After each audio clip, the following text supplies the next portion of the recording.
नमस्ते शोधार्थियों।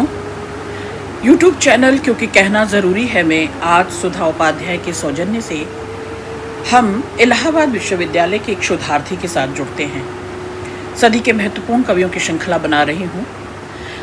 शोधार्थियों, मेरी ये प्रबल प्रतिज्ञा है कि जो रजिस्टर्ड हैं, रसूखदार हैं, जो प्रतिष्ठित हैं साहित्यिक खेमाओं में जिनकी खूब चर्चा है और जो लोकप्रिय भी हैं, पाठ्यक्रम में यदि वे शामिल नहीं हैं किसी भी कारण से, लेकिन अच्छा रच रहे हैं, बहुत कंटेम्प्ररी सोच है उनकी, बहुत प्रगतिशील, बहुत समसामयिक चीज़ों को चीन्हने की, प्रतिरोध की भाषा है उनके पास, विद्रोह की ताकत है और अपने समसामयिक चिंताओं को, चिंतन को वो पकड़ते हैं, तो मैं सदी के महत्वपूर्ण कवियों की श्रृंखला में उन्हें शामिल करती हूँ।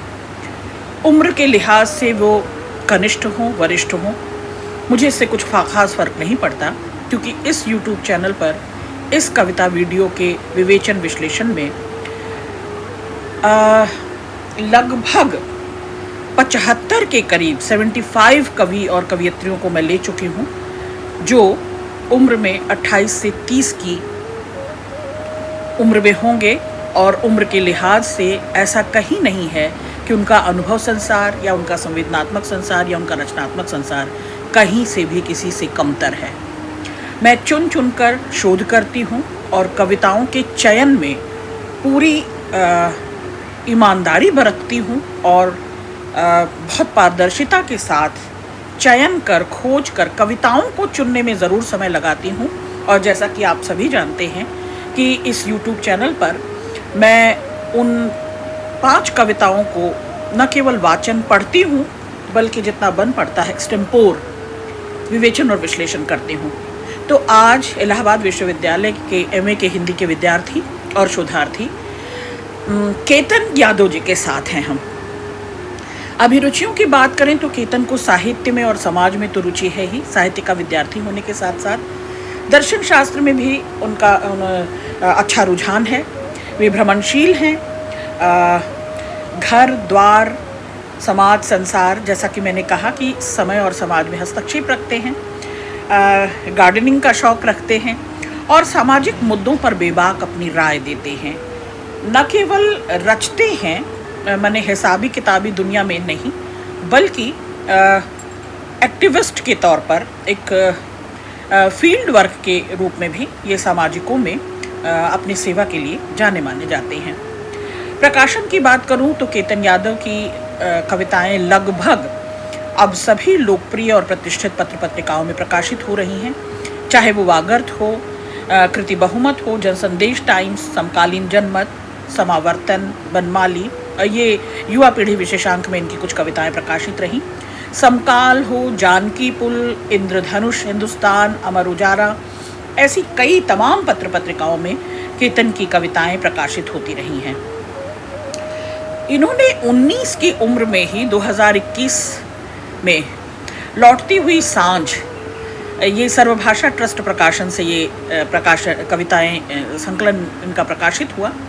इस नाम से लौटती हुई सांझ, ये कविता संग्रह दरअसल इनके अभिभावकों ने, इनके माता और पिता ने बड़े स्नेहवश और इनको एक प्रेरणा मिलती रहे और लगातार ये रचते रहे अपना रचनात्मक संसार, प्रकाशित करवाया। इनकी प्रकाशित कृतियों में और बात करूं तो गीत संग्रह है अंत्याभिसार और लौटती हुई सांझ, जैसा मैंने कहा। इसके अतिरिक्त वो लगातार लेखन कर रहे हैं, गीत लिखते हैं, नवगीत में भी इनकी पहल है, गज़ल लिखते हैं, छंद और नई कविता, विभिन्न पत्र पत्रिकाओं में भी इनके गीत और लेख प्रकाशित होते रहे हैं। सम्मान और पुरस्कार भी केतन को मिल चुके हैं। 2011 में संगम साहित्यिक सामाजिक संस्थान गोरखपुर द्वारा शब्द साधक पुरस्कार इन्हें मिल चुका है। गोरखपुर महोत्सव में ही 2020 में प्रांतीय स्तर का प्रथम चयन और महोत्सव में जिलाधिकारी द्वारा कविता सम्मान, 2021 में भागीरथी साहित्यिक संस्थान द्वारा शब्द साधक सम्मान पुरस्कार इन्हें मिल चुका है। शोधार्थियों, ज़्यादा बात न करते हुए केतन का एक औपचारिक परिचय तो ज़रूरी था, आप शोधार्थियों से भी उनका परिचय करवाने के लिए आज मैं केतन की 5 कविताएं पढ़ूंगी और उन कविताओं के माध्यम से मैं उनकी स्मृतियों को खंगालने की कोशिश करूंगी। उनके अनुभव संसार से गुजरूंगी, सहयात्री बनूंगी और उनके मर्म को, कर्म को, उनके संवेदनात्मक संसार को भी, उनके अनुभवों को और उनके संवेदनात्मक संस्कार को भी देखने की कोशिश करूंगी। पहली कविता है, जब किसी एक के यहाँ पुरनिया मर जाते थे तो पूरी पट्टी में छूत लग जाता था। नई ब्याही बेटी जिसका गौना बाकी हो उसका चूल्हा अलग हो जाता था। नात बात में कहीं दूर पट्टीदारी के ब्याह में कुर्सी खटिया सब सध जाता। कितनों दुश्मनी हो न्योता का हरदी दूब लेकर आशीषते थे सब। और दुख में पछाड़ खाई स्त्री को पट्टीदारी की औरतें रो रो कर संभाल लिया करती थीं।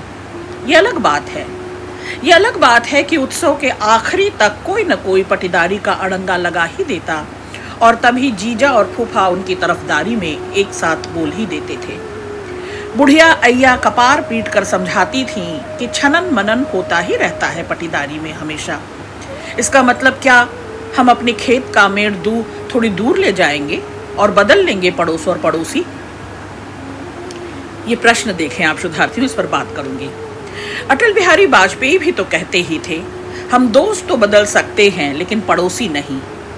जो कभी पट्टीदारी में झगड़ा बट्टा हो तो कोसे जाते हैं पुरनिया। आज भी कि सूत से नाप कर बंटवारा किए होते, आज ये दिन न देखना पड़ता। और हम आज कितने आराम से कह देते हैं कि गांधी जी ने जानबूझकर अलग किया था पाकिस्तान। और इतनी नफरत बढ़ गई पड़ोस से आज कि साला आज भी गांव देहात में जब कोई पैखाने जाता है तो कहता है पाकिस्तान जा रहे हैं। पट्टीदारी टूटकर पट्टीदारी ही बनती है। बहुत संतुलन से साधना पड़ता है पड़ोस। कोई बात हो तो सबसे बड़ी चिंता यही होती है कि आग की तरह पड़ोस में न फैल जाए बात। कई बार तो खबर घर से पहले पड़ोस में पहुंच जाती है। जैसे फलाने की पतोहू फलाने के साथ बतिया रही थी। भागने से पहले फलनिया बहू 4 ठो बैग छत से गाड़ी पर फेंकी थी। फलाने का लड़कवा दीवार कूद के फलाने घर गया था। फलाने बुढ़ऊ को उनकी पतोह दाना पानी नहीं पूछती ठीक से। मर ढकनी के बाद से ही जेठ से बराव रखती हैं जो स्त्रियां, बवाल होने पर तान देती हैं चप्पल। चमका चमका के साथ पुस्तारती ही रहती हैं। भरतार बगल से कहता है कि अरे हमारे भी बाप दादा हुए हैं। तब याद आता है कि गाली तो उल्टा अपने ही को लगती है जाकर। आप देखें, प्रांतीय वोकैबुलरी केतन की प्रांतीय शब्दों को बड़े अच्छे से बरतते हैं।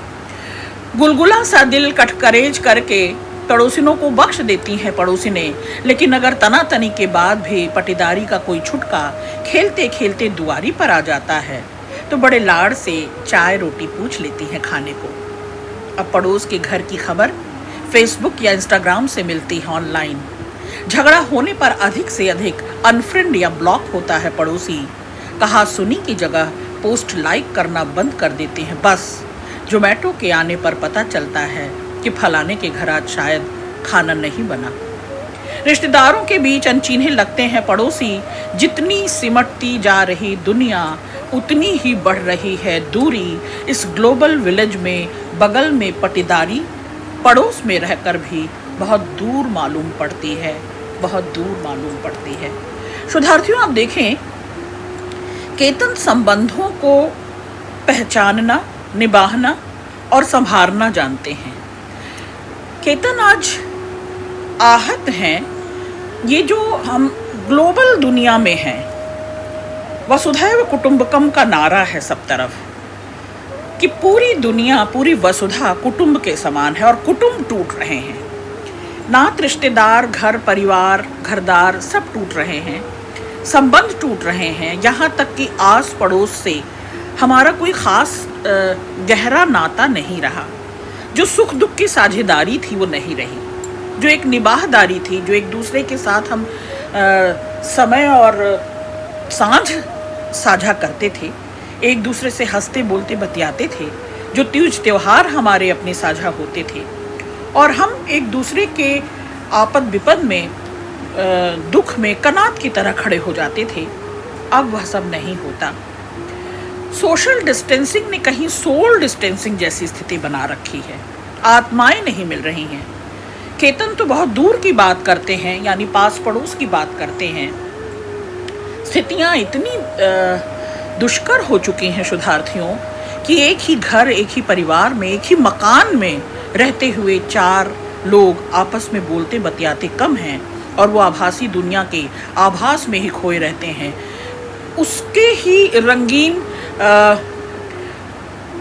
एक रंगीन दुनिया है जो राग विराग से बिल्कुल अलग है, जो अपनाव लगाव से बिल्कुल अलग है, जिसमें सोच साज नहीं आता, जिसमें नाता रिश्ता नहीं आता, जिसमें प्रेम का निबाह नहीं आता। और केतन चिंतित है।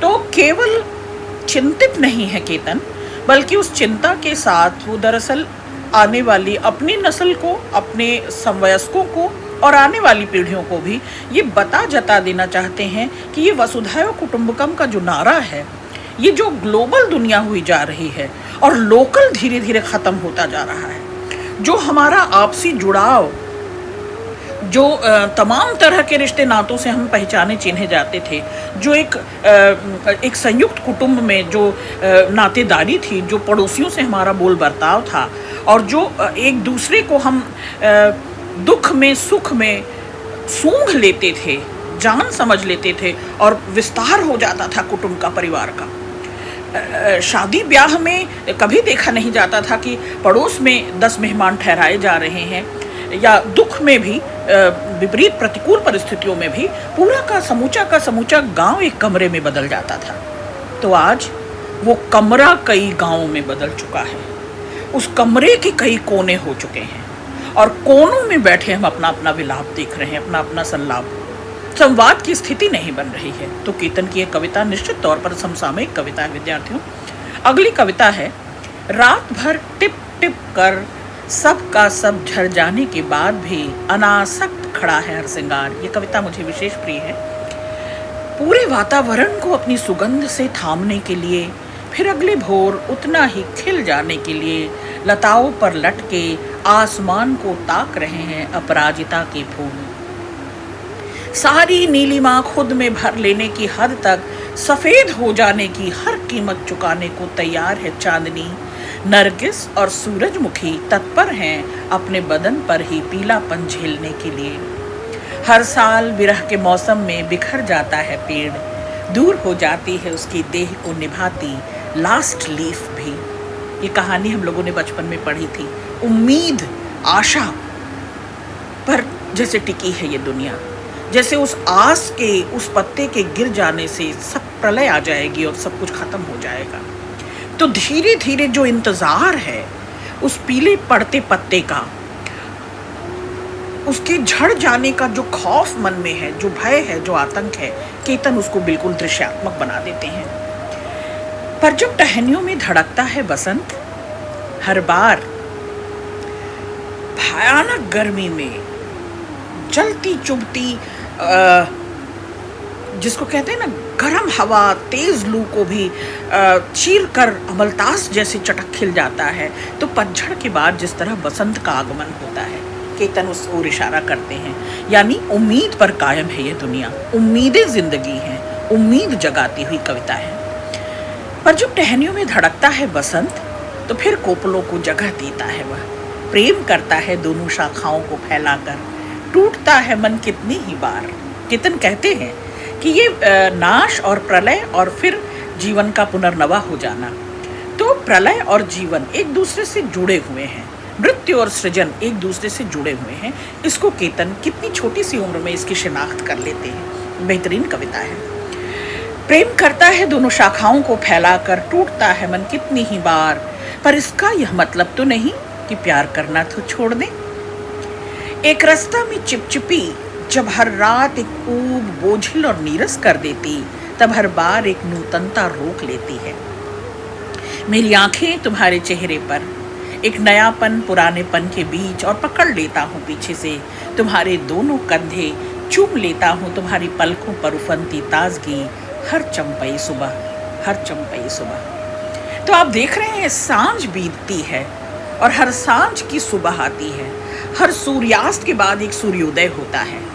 जो लाल जाती हुई किरणें आकाश में सूर्यास्त का की सूचना देती हैं, सुबह अपनी सिंदूरी रंग में अपनी सुनहली आभा में वही सूर्योदय भी करती हैं। तो हर नाश के बाद, हर प्रलय के बाद एक जीवन है, एक सृजन है।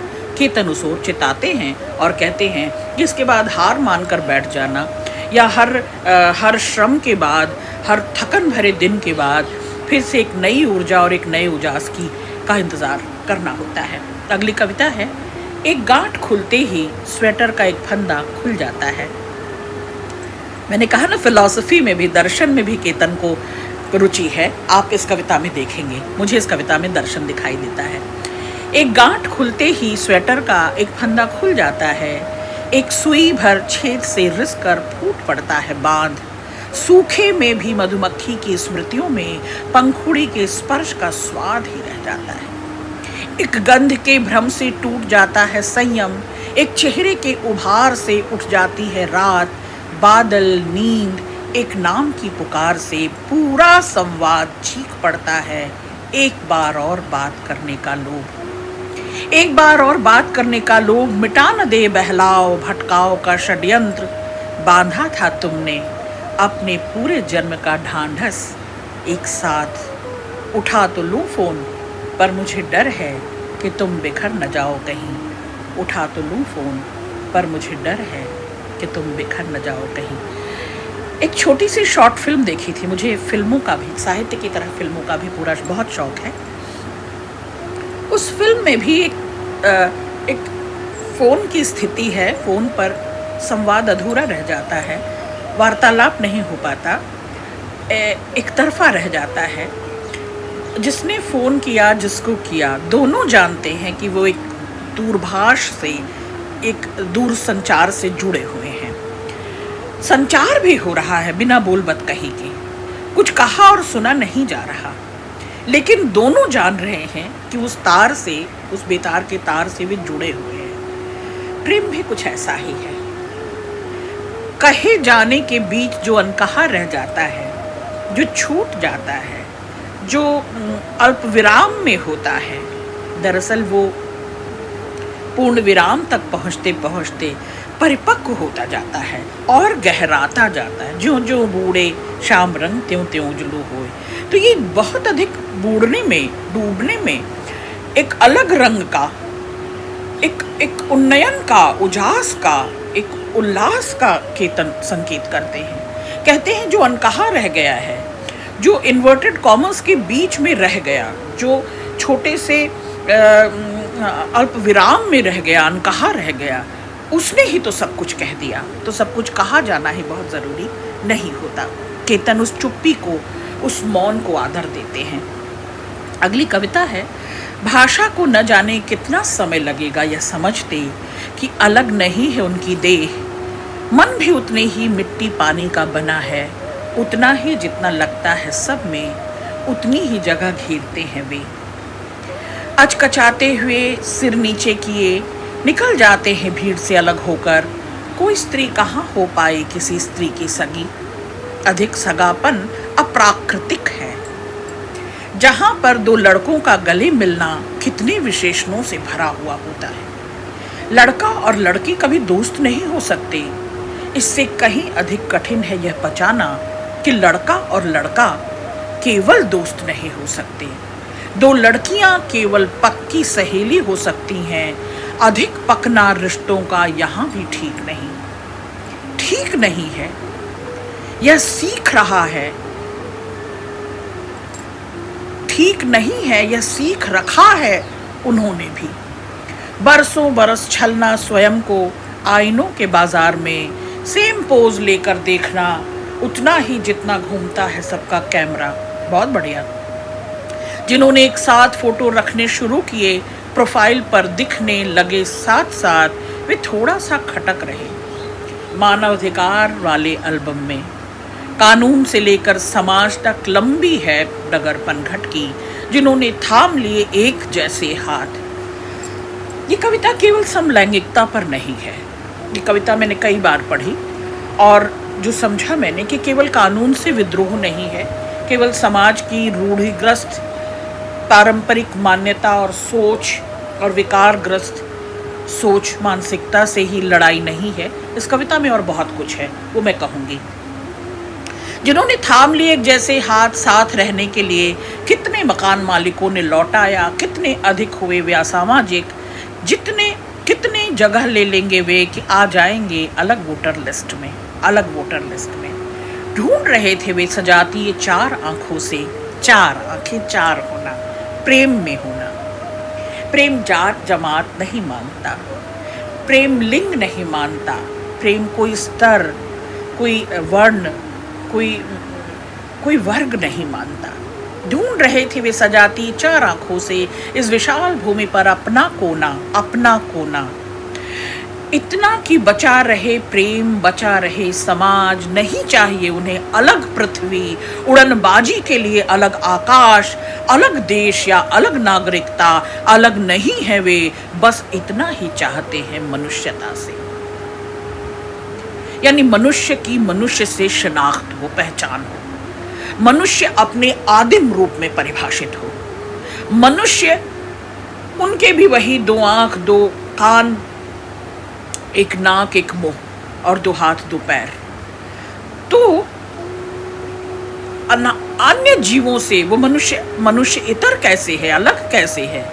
वो मननशील है, वो सोच सकता है, उसके पास अपनी सोच, अपना विवेक है, इसीलिए उसे अपना स्पेस चाहिए। अलगाव नहीं चाहिए, अलग संविधान, अलग कानून नहीं चाहिए, अलग नागरिकता नहीं चाहिए।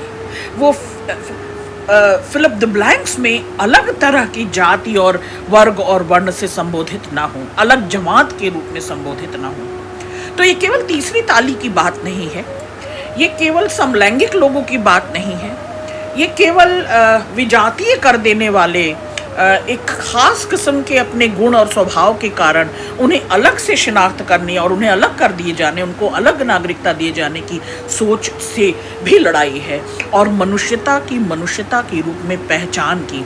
केतन की अगर ये चार पंक्तियां इस कविता में न होती तब तो मैं मानती कि ये कविता पूरी तरह से समलैंगिकता पर है, समाज की उस रुग्ण सोच पर है। लेकिन जब केतन ये कहते हैं कि इतना कि बचा रहे प्रेम, बचा रहे समाज, तो ये कविता एक सोशल, एक बहुत बड़े कैनवास की कविता हो जाती है, जिसमें सरोकार है किससे? मनुष्यता से, मानवीय मूल्यों से, मानवीय उदात्तता से, गरिमा से, मर्यादा से। तो क्या कि एक अलग पृथ्वी उन्हें नहीं चाहिए, एक अलग आकाश नहीं चाहिए, वो कोई राग रंग या उल्लास, जश्न और अपनी जीत की उड़ान उफान नहीं भर रहे, अलग नागरिकता और अलग देश की मांग नहीं कर रहे। आपसे बस इतनी ही तो इच्छा रखते हैं वे, क्या? मनुष्यता की। मनुष्य हो, मनुज हित मरो। मनुज का हित और मनुज की परिभाषा रत्ती भर लोगों में, इंसानों में बची रहे, बस रत्ती भर। तो बत्ती भर जगह तलाश रहे हैं वे, बस उतनी ही अपनी स्पेस और अपना उड़ान भी भरना चाहते हैं। और वे आपसे कुछ नहीं चाहते कि एक मनुष्य के रूप में वे पहचाने जाएं, चिन्हे जाएं। बेहतरीन कविता। अगली कविता, और ये कविता भी मुझे विशेष प्रिय है। स्मृतियाँ तुम्हारे प्रेम की क्षतिपूर्ति स्वरूप मिली, जो तुम्हारे होने का भ्रम बनाए रखती है सदा। बांट लेता हूँ तुम्हारी अनुपस्थिति फेसबुक, इंस्टाग्राम से, हर स्क्रॉल में दिख जाता है हमारा साथ बिखरा पड़ा, रील्स दर रील। केतन आज के कवि हैं। केतन आज की आंख रखते हैं, आज की वाया लिखते रचते हैं। डायरियों में दर्ज नहीं होती इनकी कविता, सोशल मीडिया पर इनकी कविता है, और सोशल मीडिया के तमाम जरियों को अपनाते भी हैं। और सोशल मीडिया के उन जरियों से एक तार बंध जाना, उनकी संभावनाओं को, और उसमें किस तरह का संवाद होता है और किस तरह से एक दूसरे से लोग करीब आते हैं और बिछड़ भी जाते हैं। केतन इस पूरी कविता में उस सोशल मीडिया के तमाम रूपों पर चर्चा कर रहे हैं। मोबाइल की पैड पहचानते हैं तुम्हारा नाम, एक अक्षर टाइप होते ही पहुंचा देते हैं संवाद के आखिरी शब्द तक, जिसे यह सदी कहती है ऑटो सजेशन। यह तुम्हारी स्मृतियों का मशीनी षड्यंत्र भर है। साहित्य आज तक पर केतन को यह कविता पढ़ते मैंने सुनी थी। कविता मुझे अच्छी लगी, मुझे लगा कि मुझे ये अपने YouTube चैनल पर भी पढ़ना चाहिए। याद रहती हो तुम उन अनगिनत पासवर्डों से जिसे बदलने की चेष्टा में गुजरना होगा मुझे तुम्हारे साथ की सभी तारीखों से। मैंने कहा ना, सुधियों के कवि हैं केतन। केतन स्मृतियों को बड़ा सहेज कर संभाल कर रखते हैं, इसीलिए उम्र आपको परिपक्व नहीं बनाती। याद रखिएगा, छोटी उम्र का कवि, बड़ी उम्र का कवि, उम्र आपको अनुभव नहीं देती, बल्कि अनुभव संसार और सुधियों का संसार आपको संवेदनात्मक बनाता है। तो केतन के पास सुधियों का सैलाब है, अनबूझा सैलाब। तो केतन उन सुधियों को बहुत अच्छे से इस्तेमाल करते हैं और कविता में उसको परोसते हैं। सुबह सुबह अपना पहला चेहरा शीशे में देखते ही जैसे ऑन हो जाता है कोई वीडियो कॉल, अनछुए स्पर्श की कचोट से भर जाता है पूरा वातावरण। मन की सीक्रेट गैलरी से तुम्हारी कितनी ही तस्वीरें सुरक्षित रही, जिनके पास नहीं है विकल्प शिफ्ट प्लस डिलीट का। प्रेम स्मृतियों का बैकअप है, प्रेम स्मृतियों का बैकअप है। कभी तो करप्ट, कभी जो करप्ट हुआ कोई किस्सा, तो फिर एक सिरा छूते ही खुल जाती है पूरी कहानी, फिर एक सिरा छूते ही खुल जाती है पूरी कहानी। बहुत शुक्रिया।